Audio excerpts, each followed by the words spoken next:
नमस्कार, आपका स्वागत है द क्रिएटिव कैनन चैनल में। और आज हम बात करेंगे अबाउट द 9 प्लैनेट्स इन वैदिक एस्ट्रोलॉजी और उनका सिग्निफिकेंस आपके लाइफ में क्या होता है। चलिए शुरू करते हैं सूर्य से। Surya is considered the CEO of all planets. वो उनको आप राजा के हिसाब से भी देख सकते हैं।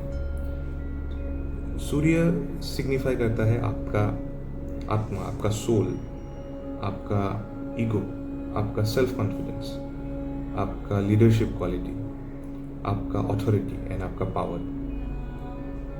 सूर्य बेसिकली इन सबको दर्शाता है। वही सूर्य अगर आपका वीक होता है, इफ इट इज एफ्लिक्टेड और if it is in A negative position, वो सूर्य आपको ईगोइस्टिक और अथॉरिटेटिव भी बना सकता है। Authoritative in a bad way. जैसे कि लोग कंप्लेन करते हैं कि उनका बॉस बहुत खराब है, खरूस है। These could be a sign of an afflicted sun. तो आपका सेकेंड प्लैनेट हो गया मून। मून बेसिकली आपके इमोशंस को दर्शाता है। आप कैसे सोचते हैं, आपका थिंकिंग पैटर्न कैसा है, आप कैसे इमोशनली रिएक्ट करते हैं टू सिचुएशंस, ये सब आपके मून से पता चलता है। और इंटरेस्टिंगली हम जब कहते हैं कि मेरा मेष राशि है या फिर मेरा मीन राशि है, तो इसका मीनिंग ये होता है कि आपका चंद्र या फिर आपका मून उसी स्पेसिफिक प्लेनेट में बैठा हुआ है। उस वजह से हम कहते हैं कि मेरा मीन राशि है या फिर मेरा मेष राशि है या मेरा वृश्चिक राशि है। तो बेसिकली वी से और moon science. So moon is very important because it is the कारक of our emotions. वही मून अगर नेगेटिव हो या फिर दूसरे प्लैनेट्स के इन्फ्लुएंस में आ जाए, जैसे कि राहु या फिर केतु, तो ये आपको मेंटल हेल्थ इश्यूज भी दे सकता है, जैसे कि डिप्रेशन, ओवरथिंकिंग, जैसे कि मैंने पहले बोला है। तो इस बेसिस में moon is one of the most important planets in your chart.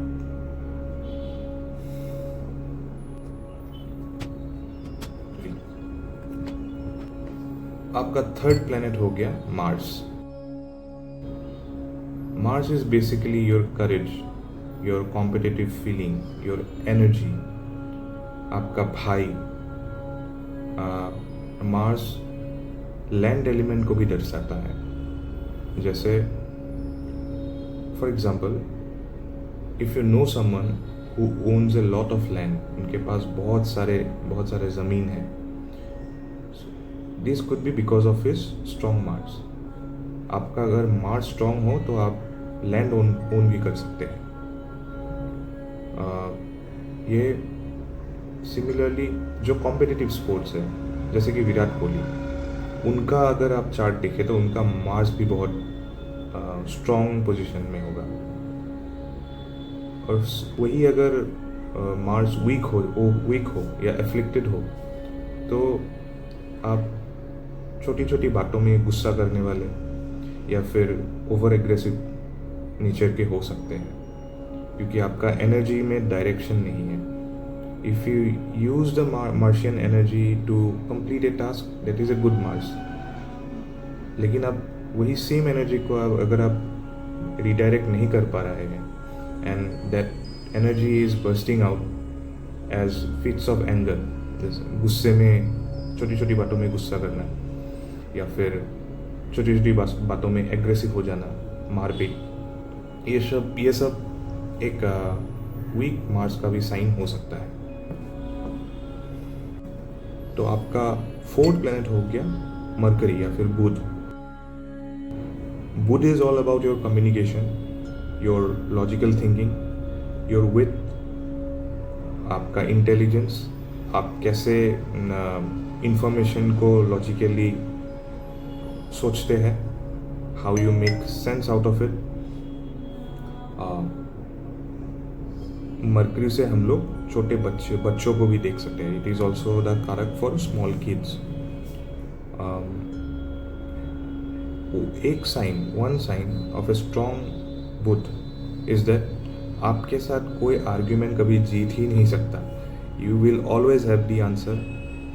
किसी ने आपको एक बात बोल दिया, आप दो बात ऑन द स्पॉट बोल देंगे, क्योंकि मार्करी आपको विट देता है. You can think fast, you can think on your feet. वही मरकरी अगर आपका वीक हो तो आप एक डिबेट में हैं और आपको कम बैक 3 दिन बाद आपके मन में सूझेगा कि अच्छा, मुझे तो ये बात उस दिन मैं बोल सकता था, तभी मन में ही नहीं आया, लेकिन अभी आ रहा है इतना अच्छा कम बैक. तो these are signs of strong and a weak mercury. और मरकरी आपके नर्वस सिस्टम को भी दर्शाता है. सो अगर आपका मरकरी एफ्लिक्टेड हो तो it can sometimes give you over thinking, या फिर स्ट्रेस भी दे सकता है, anxiety and stress. This can also be seen through a bad mercury. फिर आ गया आपका जुपिटर या फिर बृहस्पति. ये मेरे हिसाब से आपके प्लेनेट मतलब चार्ट का सबसे इम्पोर्टेंट ग्रह है, क्योंकि ये जहाँ बैठते हैं और ये जहाँ एस्पेक्ट करते हैं, हम एस्पेक्ट के बारे में भी बात करेंगे अगले वीडियोस में. तो बेसिकली ये जहाँ आप अपना दृष्टि डालते हैं या फिर जहाँ बैठते हैं, वो पर्टिकुलर घर आपका वैसे ही अच्छा हो जाता है. And even if there are negative influence of negative planets on that house और the house that is being expected by Jupiter, वो सब भी नलीफाई हो जाता है. तो that is the kripa of Guru. हम बृहस्पति को गुरु क्यों मानते हैं? क्योंकि गुरु से हमको क्या मिलता क्या है? नॉलेज, विजडम, स्पिरिचुअल नॉलेज भी हो गया, सही गलत का फर्क, ये सब हम अपने गुरु से सीखते हैं ना. और धर्म, रिलीजन, धर्म का ज्ञान, धर्म के शास्त्रों का ज्ञान, ये सब भी हमको जुपिटर दे सकता है. सिमिलरली आपका अगर गुरु स्ट्रॉन्ग है, आप फॉर एग्जांपल आप कभी कभी ऐसे लोगों से मिलते हैं जो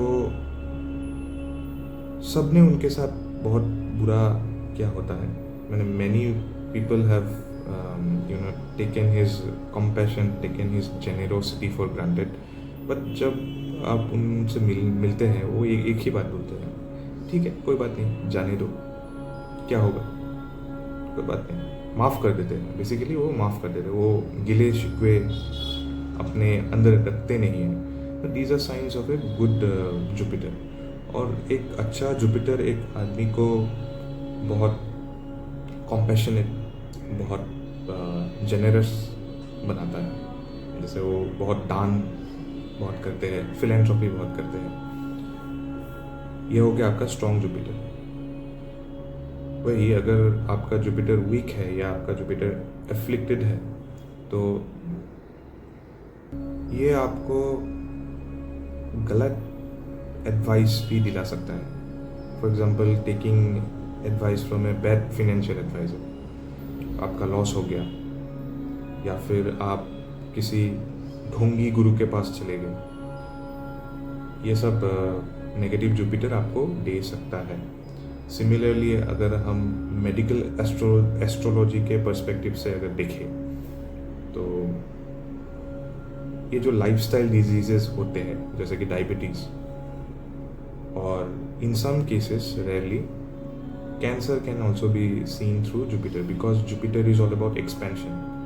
एंड कैंसर कैसे होता है? When our cell expand abnormally.